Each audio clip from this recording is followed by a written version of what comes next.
ბათუმში იმდენი მანქანა ყავს, მოკლედ რომ თანამშრომლები არ ყოფნის. არ ყოფნის და სამჯერ ნაკლები ვართ რეალურად ვიდრე მანქანა ყავს. ხო და იქეთ უკან სამღებრო სივრცეა, სამღებრო სივრცეს თავი დავანებთ. მერე მოგიყვებით რა ხდება. მანამდე ვისაუბროთ ამ მანქანაზე. ნომრების მოხდასაც აზრი არ აქვს. თქვენ იცით ხოლმე რომ ნომრებს ხსნით ხოლმე როცა ვიდეოს ვიღებთ, მაგრამ აზრი არ აქვს იმდენი მანქანა გვიყენია, მაშინ დავიწყოთ პირველი გარაჟიდან, სადაც აყენეა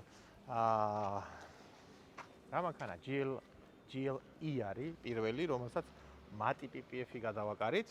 მეორე მანქანა არის უკვე გელენდვაგენი, რომელიც სტეკით იბურება და ბრონი ეცვლება საქარე მინაზე. აქეთ Lexus-ი, რომელზეც გადაკრულია PPF-ი და ეხლა მიმდინარეობს გასმული დეტალების შეცვლა. იქეთ ექსკლუზიური სერვისი არის G-კლასი მოსული.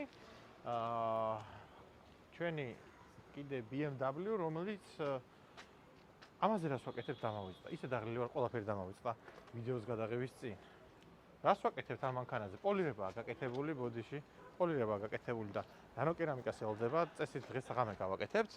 აქეთ წამობზანდით თუ შეიძლება Toyota Camry, რომელზეც 0.53 გაკეთა ძარაზე, ცხვირი რისკ ზონაში შეიფუთება სიქლიარით, $1000 კი არ დაჯდა, უფრო ნაკლები და შუშების კერამიკა გაუკეთდება. კიდევ უკან, ანუ სამღებრო სივრცეში აყენია Range Rover-ის Vogue-ია, ავტობიოგრაფი, რომელზეც თავიდან ბოლომდე ეყრება ფირი. ამის კადრებს გაჩვენებ. ვერაფერს ვერ ვიღებ, იმიტომ რომ გითხარით ცოტანი ვარ და ბევრი მანქანები ყავს თქო და სამღებროში კიდევ ერთი ძალიან მაგარი მანქანა დგას გასახებზე, შეიძლება იცანით კიდევაც ვიდეოს დასაწყისში გასახებები იყო და იმაზეც მე ნენა რაღაც თორებს შეგაშევარ და ბოდიშის მოხდით, მოკლედ ბათუმიდან ვერ გამარაგებთ აუდიო, ფოტო, ვიდეო მასალით.